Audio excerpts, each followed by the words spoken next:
বিসমিল্লাহির রহমানির রহিম। আসসালামু আলাইকুম।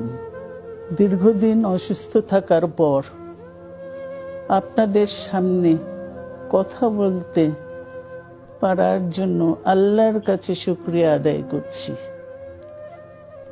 আমার কারাবন্দী অবস্থায় আপনারা আমার কারামুক্তি ও রোগ মুক্তির জন্য সংগ্রাম করেছেন, দোয়া করেছেন।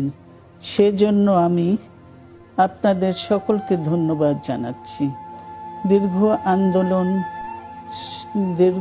আন্দোলন সংগ্রাম ও ত্যাগের মধ্য দিয়ে আমরা ফ্যাসিবাদী অবৈধ সরকারের কাছ থেকে মুক্তি পেয়েছি।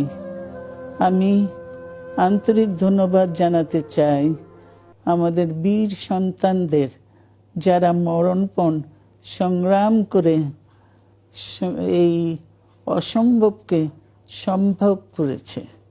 শত শত শহীদদের জানাই শ্রদ্ধা।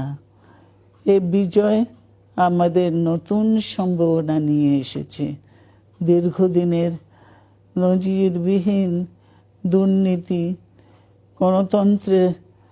গণতন্ত্রের ধ্বংসের স্তূপের মধ্য থেকে আমাদের নির্মাণ করতে হবে এক সমৃদ্ধ বাংলাদেশ। ছাত্র তরুণরাই আমাদের ভবিষ্যৎ।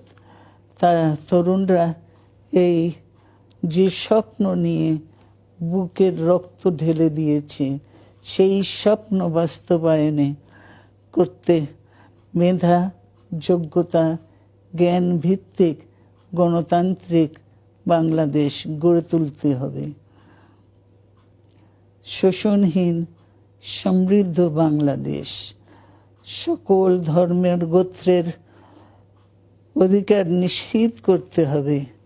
শান্তি, প্রগতি আর সাম্যের ভিত্তিতে আধুনিক বাংলাদেশ নির্মাণে আসুন আমরা তরুণদের হাত শক্তিশালী করি। ধ্বংস নয়, প্রতিশোধ নয়, প্রতিহিংসা নয়, ভালোবাসা, শান্তি ও জ্ঞান ভিত্তিক সমাজ গড়ে তুলি। আল্লাহ হাফেজ। বাংলাদেশ জিন্দাবাদ।